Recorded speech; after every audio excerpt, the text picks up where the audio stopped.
Now I'd like to turn the program over to Ms. Sarah Cohen, Director of the Jewish National Fund's Speaker Bureau. Sarah?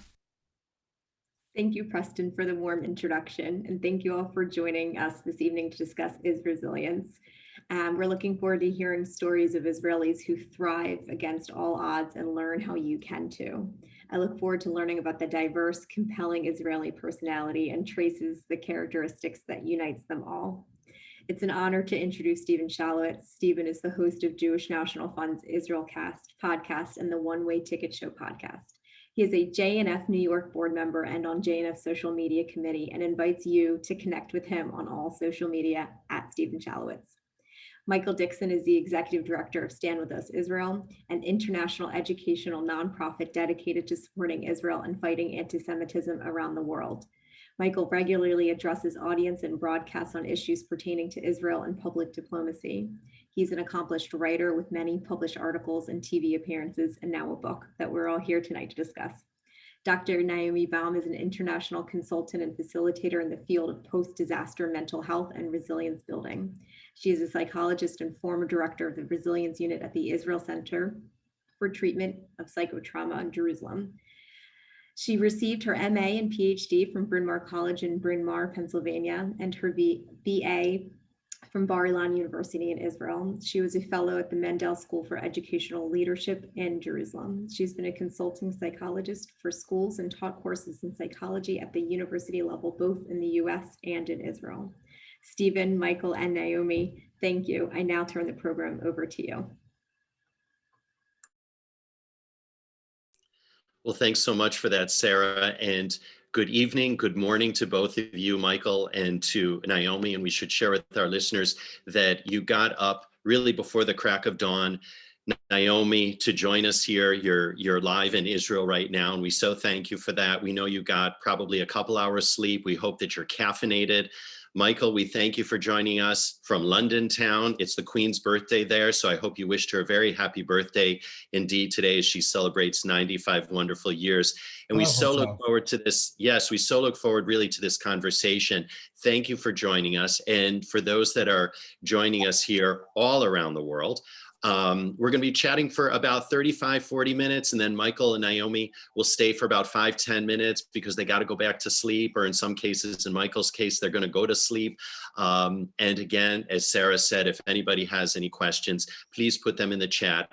And let me also just start by saying, I know that both of you have a lot of fans in Israel and a lot of friends throughout the world. And so if any of you, again, are outside of the United States right now, in the middle of the night, please identify yourself in the chat and I'd be happy to give you a shout out. So anyway, without further ado, really, I want to congratulate both of you on Isresilience. It's a fabulous book. It was absolutely fascinating and inspiring. And I just want to say, as graduation season comes up, I think it would make a wonderful graduation gift indeed for those that are graduating in grade school, high school, college, etc., to learn how to lead productive and meaningful lives. So really, congratulations on the book. And I want to start out with you, Naomi, because you are, after all, the resilience expert. And if you can define for us actually what resilience is, the definition, the textbook definition of resilience. Okay, so resilience refers to, thank you, first of all, thank you, Stephen, and thank you, Sarah, for hosting us. It's our pleasure to be here, even if it is the middle of the night here in Israel. I just hope I'll be coherent. If I sound a little bit incoherent, you just give me a pinch and I'll wake up. Listen, you have an excuse, Naomi. I don't have any excuse here because it's 7 o'clock at night. Right. So resilience basically is a term that has been around for a while, but has really taken off in the last 2 decades and refers to how people bounce back, or as we prefer the term, bounce forward after experiencing extreme stress or trauma. So it's really looking at how people cope under very difficult circumstances. And in our book, we highlight the 3 keys to resilience. And those aren't the only keys, but what we did in our book is we interviewed 14 very interesting Israelis looked at their stories, tell their stories, and then try to analyze what makes them resilient people. And the three keys to resilience that we focused on, the first being flexibility. The second, we called it empathy, but what we mean is experiencing and talking about feelings. And the third is making meaning out of difficult situations. So each one of these keys we saw very clearly in the stories of our interviewees. And we can talk for a few minutes about each one of these keys if you'd like, but I think, maybe first we'll jump into the background, how this story got written altogether. How did this book? I'd very much like that. And in fact, what I also did was, Naomi, I dug deeper into each one of those three meanings because I saw that there were other components to resilience, which I jotted down here. Things like humor, purpose, ingenuity, death, social support, family, religion, faith. And so I would like to get into all of those. So Michael, how did this book come about and how did you meet Naomi in the first place? Well, thank you, Stephen. Thank you, JNF, and thank you to everyone who's joining us for all that you do to support the state of Israel. In terms of the genesis of the book, to work at Stand With Us, like to work at JNF, is to be inspired by Israel. So I'm inspired by Israel, and a rainy evening 15 years ago when I was here in London. Right now, I'm just visiting. I live in Israel. But 15 years ago, I left London together with my wife, and we took our 2.5-year-old daughter and our 9-month-old son, got on a plane and made Aliyah to Israel. It was 2006 and the Second Lebanon War had been raging, and we were interviewed by national newspapers here in the UK as to why anyone would want to go and live in a war zone, as they termed it. And the truth is, we didn't see it that way, but in those 15 years since we made Aliyah, we have borne witness to a lot. And to live in Israel for any period of time is to experience some of what really makes Israelis resilient. And some of that is facing adversity. And we see a lot of different adversity in our daily lives. And actually, in the beginning of the book, both Naomi and I take a moment for a personal reflection. And mine was when we were called to the bomb shelter, when the red alert sirens were sounding, and we were called to the bomb shelter. And immediately afterwards, once we'd huddled with our family and we could go out, we got a barrage of texts and phone calls from family members saying, how are you? How are you doing? Everything okay? We heard the news. And we respond to them, we're fine, don't worry, we're fine. And it kind of begs the question, are we fine? We just went through a rocket attack. We were okay. We didn't get hit by a rocket. Another family's home did. There was significant damage and destruction. So are we fine living through this kind of tense environment? And what's funny is that Israelis are so happy in their daily lives. They're very positive people, I find. And certainly the surveys bear that out. Whenever you see international happiness surveys take place, Israelis rank really highly in terms of how they are happy in their environment, in their country. And it's not that they're unaffected by threats. It's not that they're not worried about the potential for conflict on the day-to-day. They're not unaffected. But in addition to anxiety or insecurity, what Israelis need to contend with, these are the things that also build resilience. So having driven across the country for my work and meeting some wonderful people, some of whom are famous and some of whom are not, we drill into this idea of Israeli resilience. And actually, this was the seeds of the idea for the book, Isresilience, Israeli Resilience. And so one of the first people that I interviewed was an expert in resilience by the name of Dr. Naomi Baum. And I invited her to come on this journey with me. And it really has been a journey that has been inspirational. And that's something that we hope to get over in the book as well. And presumably, Naomi, Israeli resilience is the same resilience as Guatemalan resilience or British resilience or Italian resilience or American resilience? I think there definitely the notion that all human beings are resilient and probably that's their natural state is absolutely true. I think in Israel, we've had that muscle tried out a bit more. You never really know if you're resilient until you've been challenged with adversity. And in Israel, we've been challenged very significantly over the last 73 years of our existence with, and even before that, of course, with very significant adversity. So I think we've had that muscle really exercised very much, and therefore you see a preponderance of resilience, and it really is easy to find resilience all over Israel. As a matter of fact, one of the things that we've always said is that you could really interview just about any Israeli and you would hear a very resilient story. And going back to your previous comment about how we pick 3 keys of resilience to underline, but there's certainly many, many more factors that go into resilience. And I loved your list. That's a great list. You have to send it to me afterwards. Absolutely. But I would underscore social supports in particular are probably the single most important feature of a resilient living.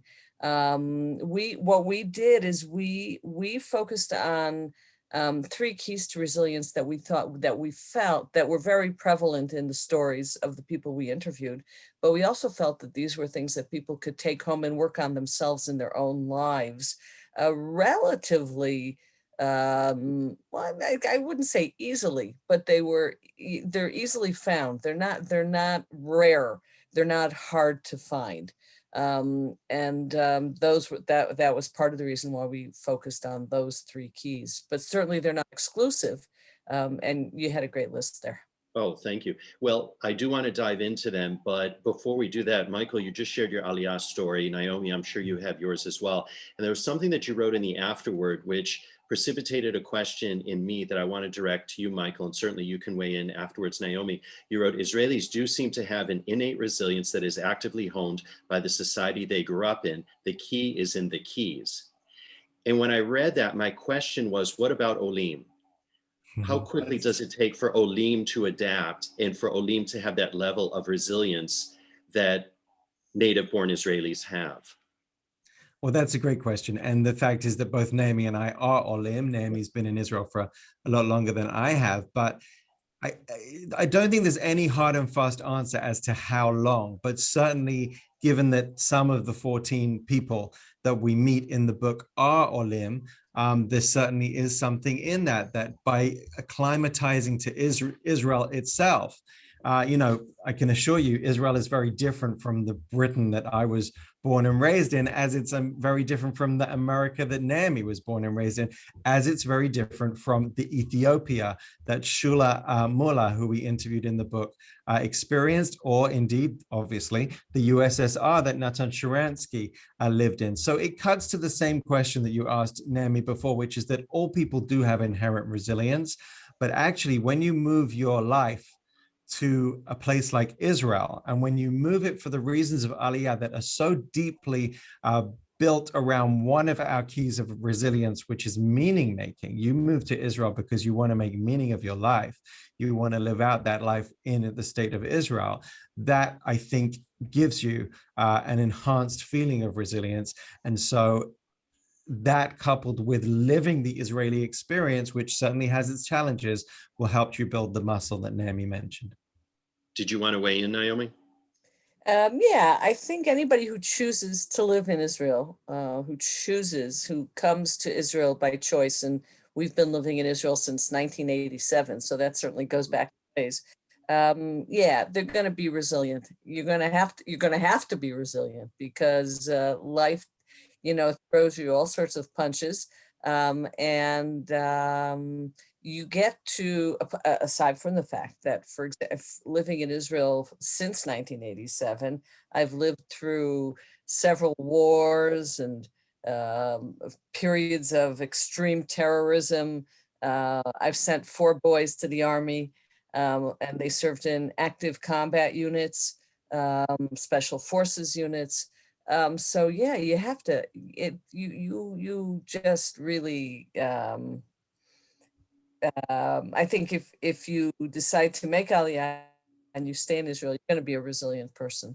Listen, Yes. before we get to some of the underpinnings of resilience and some of the people that personify them, that you've written about in the book. You just mentioned that you sent 4 sons to Israel. I do want to share with all that are joining us on the call here that you're a mother of 7 children and 20 grandchildren. Michael, you have 5 children yourself. So really kudos. But I have to correct you that Naomi has 21 grandchildren now. Oh, Mazal Tov. Since the book, and another one on the way. Am I correct? Mazal Tov to you, Naomi. I have 2 on the way. 2 on the way.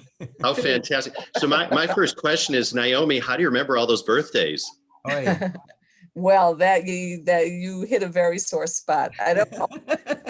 I always try to get something. For example, last night we went to visit one of our kids, and his son has a birthday on Friday, and I was very pleased with myself that I brought along a birthday present, not 1 day, but 2 days early. So Okay.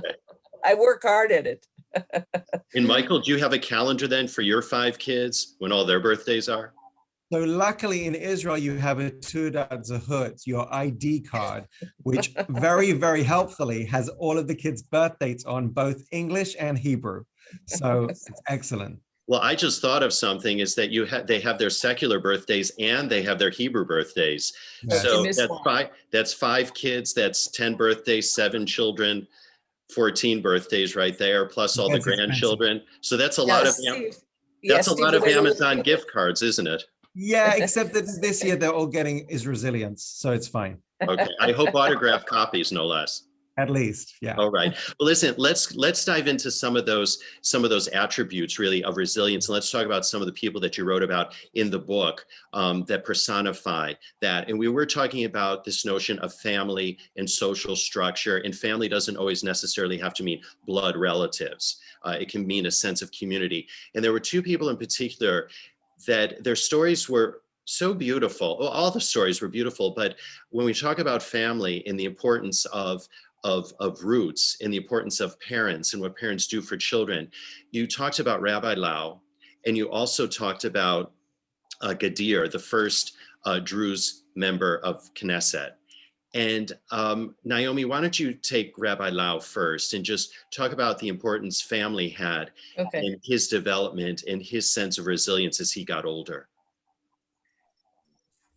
Certainly his family is central to his resilience. But I think that the other feature that's central to his resilience, which struck me really to the core, was his ability to access his emotions. He tells us his story, which is a fairly well-known story. Rabbi Israel Meir Lau was the former chief rabbi of Israel.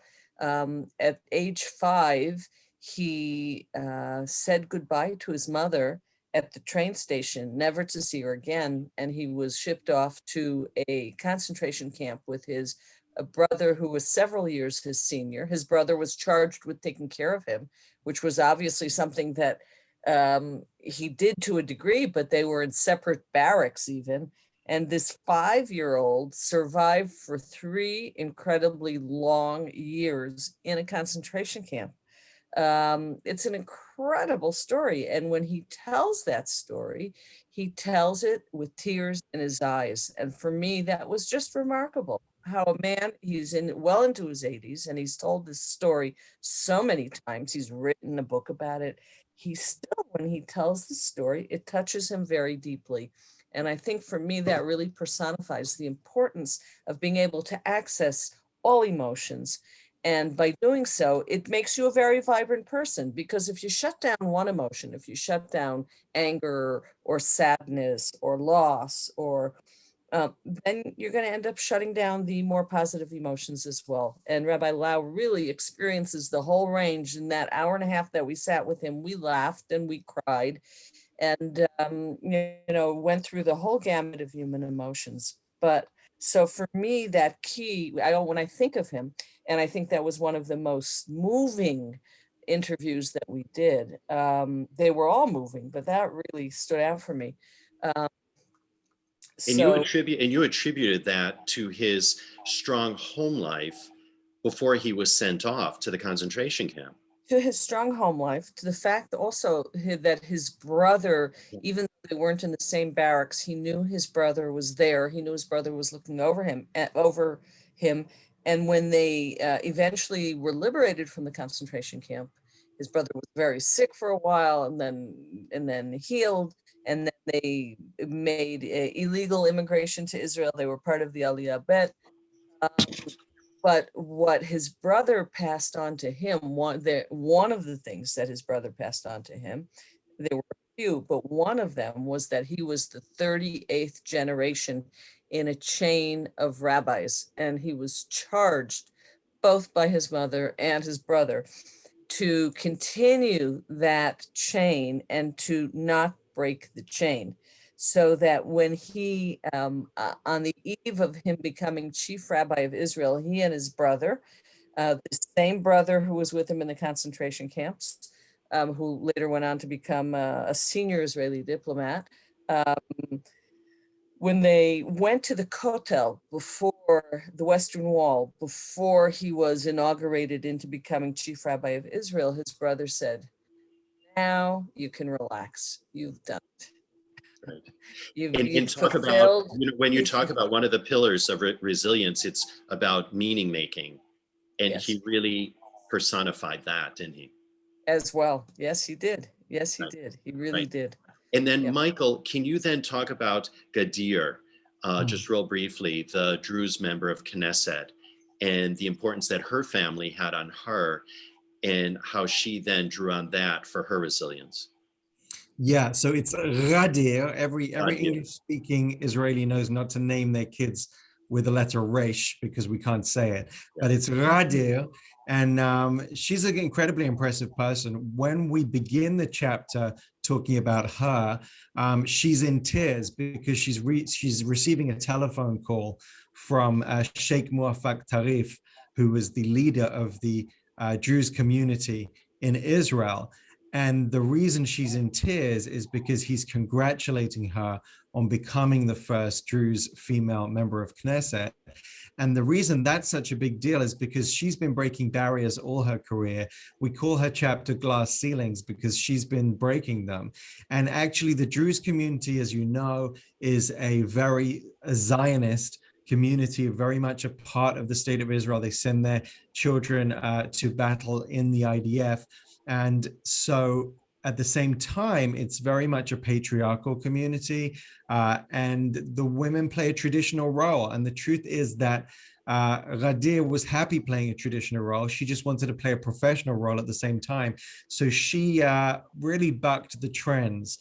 And actually, what she saw was that with the help and support of her family, and eventually the community around her, she was able to break those barriers, becoming the first newscaster, the first news anchor from Druze background for a major Hebrew language daily news show, and then becoming the first female member of Knesset from the Druze community. She won people over, but she couldn't have done any of it had it not been for the support of her family and friends. And that's definitely something that I think threads its way through all the stories we speak about in the book. And it was very important for us to showcase the diversity of the Israeli population. The youngest person we interview in the book is in his 30s. The oldest is in her 90s. As we mentioned before, they're immigrants. They're also people who've lived in Israel all of their lives, indeed for generations. And they encompass the geography, the history, and the diversity of the state of Israel. I want to talk about death in just a second, but before we do, did you find that the people that were in the book that faced real adversity, did they say to themselves, this is God's will, and this is my mission, and this is why I was put on earth, so therefore I embrace it and I accept it? Or did they say to themselves, this happened to me, now I have to make lemonade from lemons? Or was it a combination of both? Naomi, do you want to start on that? Yeah, I think we heard more of the idea that we didn't hear so many people talking about God's will and sort of like passive acceptance. None of these people were passive people. They were all very active people. And it was more, and it wasn't even so much, okay, life has given me lemons, let's make lemonade.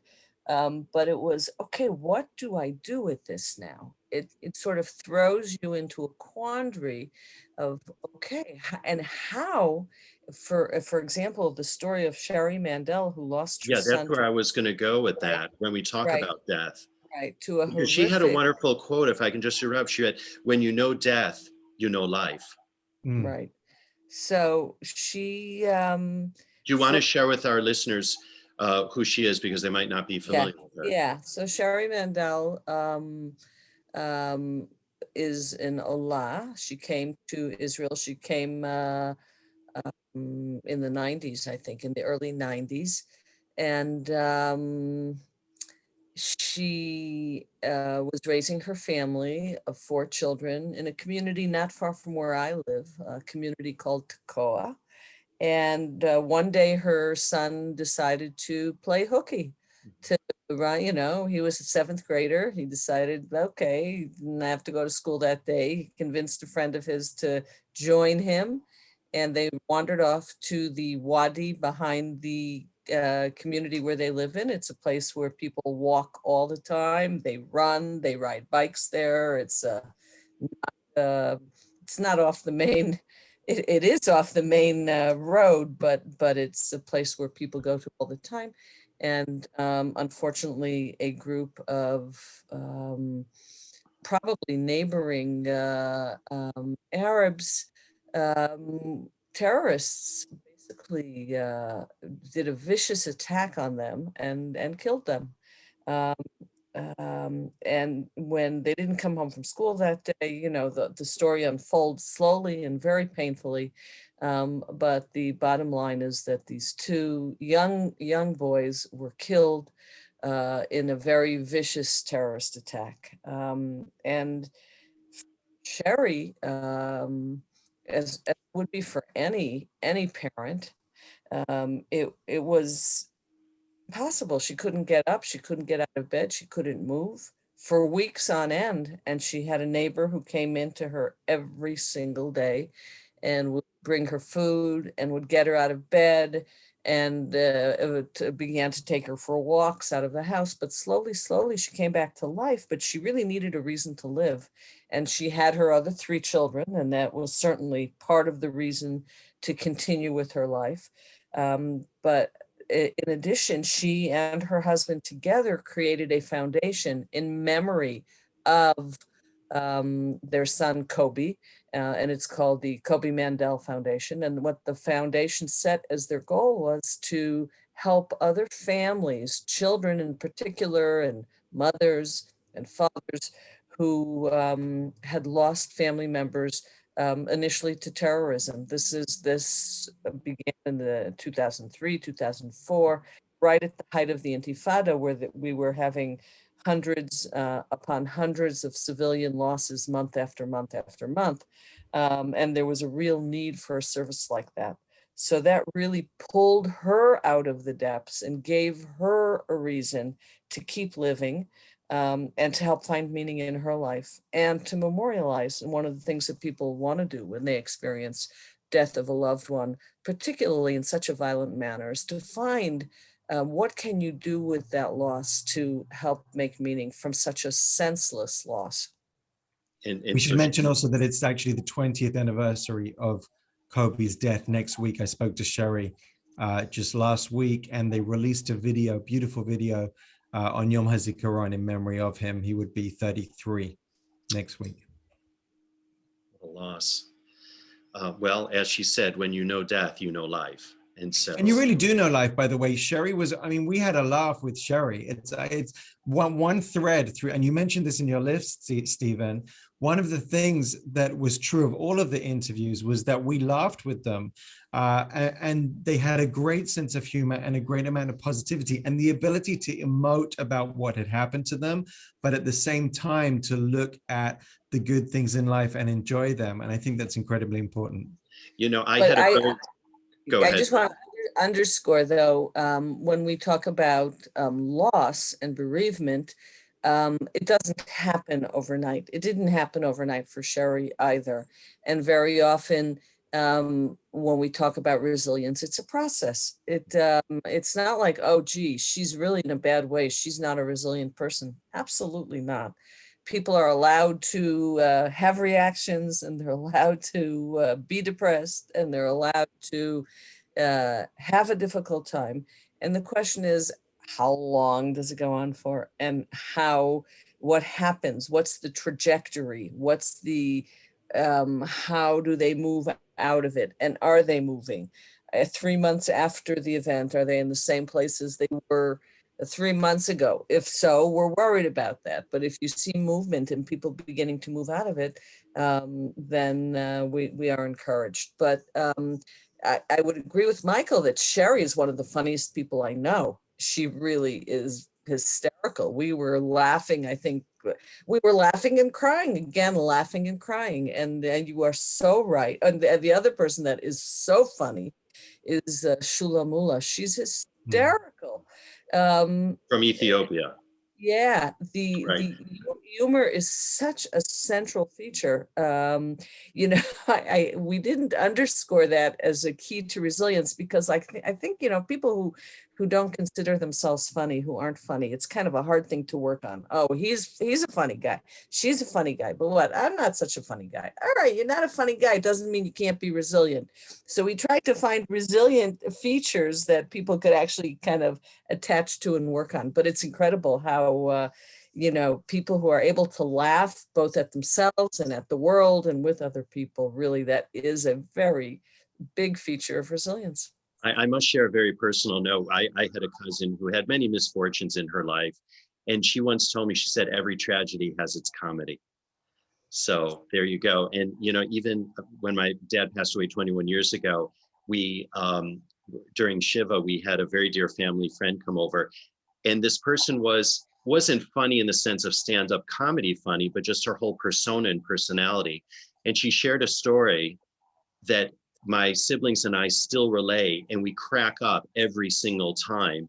And that laughter was just so needed at that particular time. And it still makes us laugh. We remember sitting Shiva, but it just lightened the mood. And it was just so important and so seminal at that time. I want to pick up on what you were also saying, Nona, Naomi, before we get to the questions, because, you know, when we read in the Psalms, the Tehillim, we walk through the valley of the shadow of death. We don't stay in that valley, we walk through it. And that's certainly what Sherry and so many others have done. Let's go to some of the questions right now. Cindy wants to know, after the book, did any support groups form to help other people cope with COVID, terrorists, et cetera, to help build more resilience? Naomi? So I don't know specifically as the result of the book whether that happened, but there are all sorts of groups around Israel supporting people who have experienced difficult situations. And in Israel, really what's right now on, I guess, on the forefront is concern for soldiers. And I think this is not so different from the United States, concern for former soldiers who are suffering from PTSD and have trouble reintegrating into society. So that's really on the front burner these days. And that's actually something that I've worked a lot with in terms of resilience building and looking at the process of transitioning out of Army and into civilian life. There are all kinds of support groups in Israel and lots of support available from a variety of trauma organizations and the Israel Trauma Coalition. Anything specifically connected to our book, I don't know. It's early days. The book only came out in the fall. The best is yet to come, though. You know, I just want to say, though, I do have a question from Julie that I want to get to towards the end of our conversation. You know, I'm a man of my word. I said we'd be going for about 40 minutes. It's already almost at the 40-minute mark. Are both of you caffeinated enough to stay for about maybe 10-ish extra minutes or so? We're working on your good energy. I'm not drinking caffeine. I got to go back to sleep. Okay, and Michael, you're okay? 100%. Because there were a couple of other bases that I did want to get to. And one of those bases actually related to some of the people in the book was just about faith. We started talking about it a little bit, but I just want to touch on it also, because clearly Natan Sharansky had just a tremendous, tremendous amount of faith. And you have such a lovely, moving story in there about his book of Tehillim, his book of Psalms. And Michael, I'm wondering if you can reflect on that. Sure. Well, Natan Sharansky, one of the things that kept him going when he was in the Gulag in solitary confinement was his book of Tehillim, his Psalms book. And, we spoke to him about his unfair incarceration, his time when he used to use his humor to try and make the Soviet guards laugh. And if he was able to make them even smile with an anti-Soviet joke, he kind of found a chink in their armor. And then that gave him a sense of strength. Talk about humor, right? About him, yeah, exactly. And he's hilarious. He's a really hilarious person. And at the same time, he became aware, and he certainly felt that there was a sense of community out there in the world trying to protest his freedom. When he was finally set free on the Glinica Bridge, one of the final things that the Soviets said to him was that they refused to give him his book of Tehillim. And, most of us would probably just run for freedom.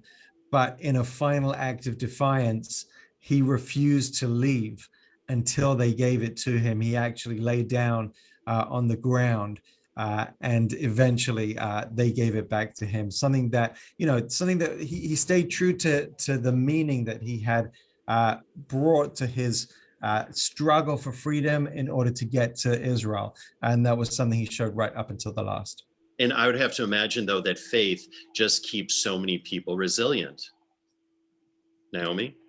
Absolutely. Yeah. Absolutely. Yeah. Yeah. I want to ask And you when we also about, talk about faith, we have to be careful what we're talking about. People have different kinds of faith and different kinds of beliefs, and sometimes it's traditional religion and sometimes it's non-traditional, but absolutely believing in something, really, that's part of the meaning making without a doubt. And Natan Sharansky, he whipped out that little Tehillim. He keeps that book in his pocket close to his heart till this very day. that's beautiful. Incredible, Absolutely beautiful. I want to talk about mind over matter when it comes to resilience, because several of the people were physically had physical challenges that you featured up in the book. And the first was Nadav ben Yehuda. If we can just touch on him for a sec, the mountaineer. And Naomi, can you talk just real briefly about him, and then this notion of how the mind is important in overcoming physical challenges in being resilient? Yes, so Nadav, Yeah, go ahead, Michael. Go ahead, Michael. No, I was just just because I spoke to him fairly recently, I'll speak briefly about Nadav, and then I'll hand over to Naomi to speak about the mind over matter element. Nadav is a champion ice climber, and we had to do our research into ice climbing in order to interview him, and it is intricate and unbelievably involved. And Did you actually, find yourself, Michael? I'd like to say I went to that extent, but I did not. You kind of think when you say ice climbing, you think of someone reckless, and actually Nadav is the opposite. He is so meticulous, and you have to be, as we learned, so meticulous when you're planning these routes and what you're doing. And the reason we bring Nadav's story to the table is that he was hiking Mount Everest, climbing Mount Everest. And he actually decided to forego his climb to reach the peak because he saw someone on the way, and that turned out to be a climber from Turkey who was ill-equipped to do the climb, and he saved his life and risked his own life in order to save his life, because as difficult it is to ascend Everest, it's difficult to descend, and it's even more difficult to descend when you have someone else's body weight that you're carrying with you. So that was Nadav's story. Naomi, over to you. So mind over matter, I think we saw that both in Nadav ben Yehuda's story and also in Gopher's story and in Gershoni's story. Those are two people who became paraplegic. One of them, Noam Gershoni, fell out of a helicopter. Basically a helicopter accident in the army, and Gopher has an even more incredible story, which we really don't have time to go into, but you'll have to read the book. But in any case, these are people who were severely, these two were severely injured. They both became paraplegics, and that mind over matter, they for me, actually, both of their stories, I think, highlight flexibility. They changed their lives mid-course, but it was a matter of mind over matter. The matter was that their bodies didn't work the way that they had. They had to overcome very significant challenges or learn how to live with those challenges. And without their mind being behind it and without making a decision that they were going to do it. But when you say mind over matter, I think, Steve, you're really an excellent interviewer. You have great questions. Thank you. I think the mind over matter really hooks into this meaning making. The meaning making is what helps you bring mind over matter.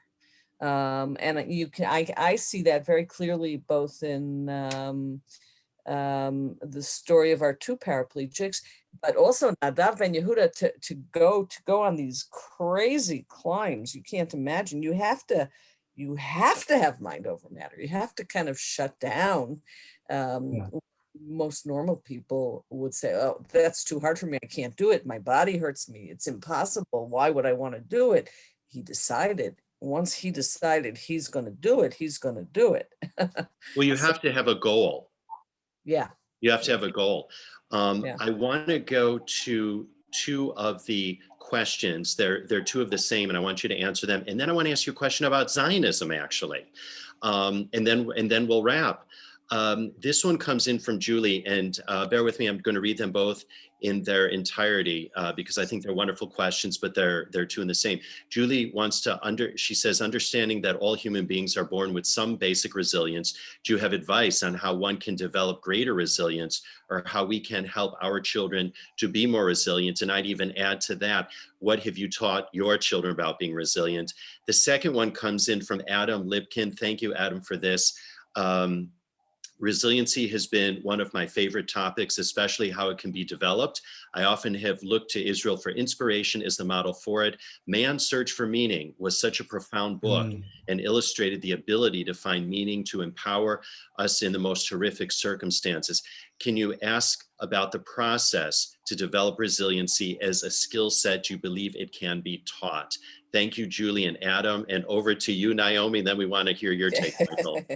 So my take is that I've been working on resilience building programs for the last 20 years, more than 20 years. And yeah, I do believe you can build resilience. And I think the way you start by building resilience in your children is by working on yourself. The way I started this work during the early days of the Intifada, looking at the educational system. We wanted to help kids who were being faced with terrific amounts of terrorism and exposure to trauma and loss.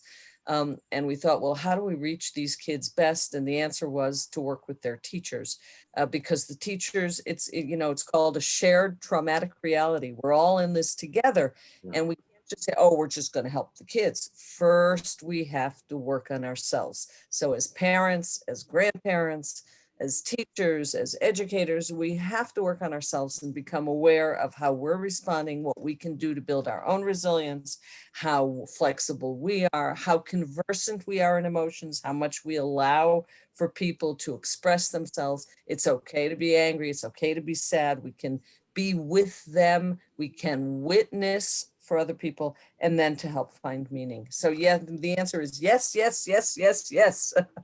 but first yourself, and then the people around you. Because they're going to see you become right. Because they're going to see you become resilient, right? And they're going to learn from you, and they're going to, mimic. Yes, there's some excellent studies, and some of them I was actually part of, and I have authored some articles about how you can best impact on children by training teachers or by working with parents. That's really the idea, is to work with the significant adults in the child's environment, and then you impact the child. Absolutely. And I think that the Israeli attitude. Hold on, Michael. Both in terms of modeling and also in terms of your ability to contain, to be there for the children. So it's two parts to it. Go ahead, Michael. No, I was going to say that the Israeli attitude is that you don't shield kids from bad stuff. And actually, sometimes you can't. So there's no point in trying. We've seen that in coronavirus, we're all in this together, including kids, and they have to adapt just as we do. And certainly that's the case with things that go on in the daily life in Israel. My kids have seen, unfortunately, stabbing intifadas and terror attacks and wars and all these various things. So you bring it to the table and you try and make meaning from the experience, no matter how awful it is. And just based on the question, we should speak about Viktor Frankl. He was a psychologist. He was the father of logotherapy. And he survived the Holocaust by holding on to that idea that if you have meaning in your life, you can withstand just about anything.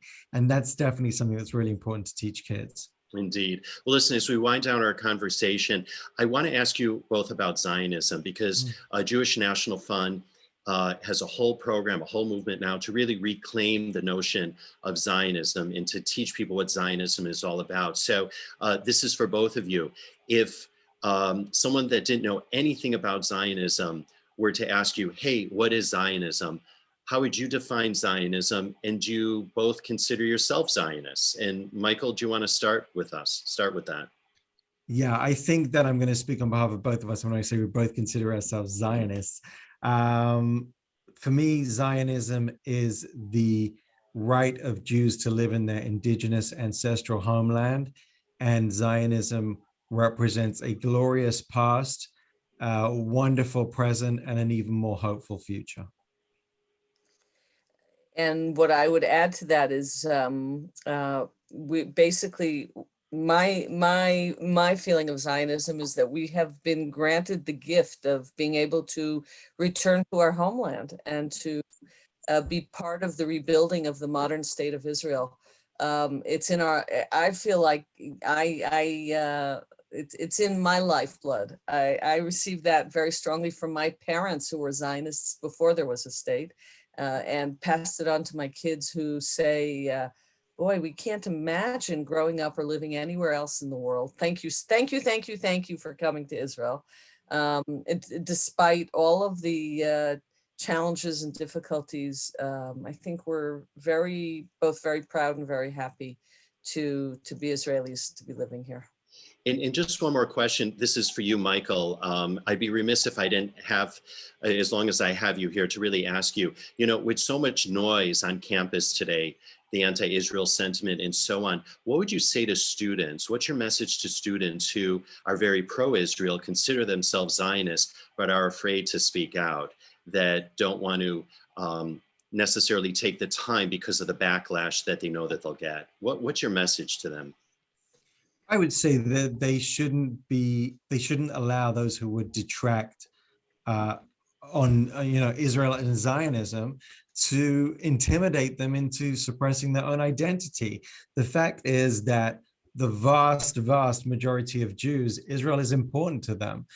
We remind people that Israel is where Jews come from. Chinese people come from China. Indians come from India.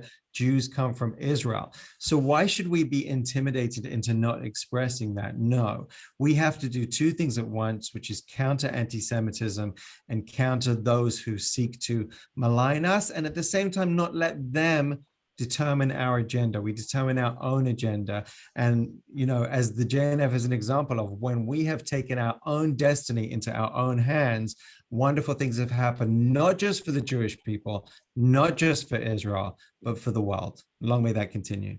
On that note, I have a lovely quote from your book, which we'll close on. It comes from none other than Golda Meir, who wrote, quote, "We Jews have a secret weapon in our struggle. We have no place to go." True.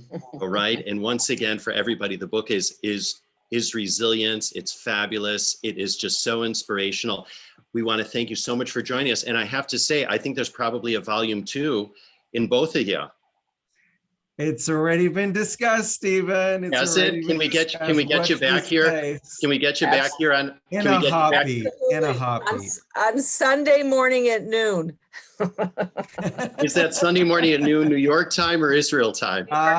New York time. Sunday morning at noon, New All York right. time. And listen, speaking of Golda Meir, if you want to wake up in the middle of the night, once again, Naomi and Michael, if you're not in London, our next book is Lioness by Francine Klagsbrun, and that's going to be on, speaking of Gold in My Ear, it's going to be on May 20th. So we hope that both of you will be caffeinated enough to join us for that one. But in the meantime, really, we just truly, truly want to thank you for joining us. This has been an absolute pleasure.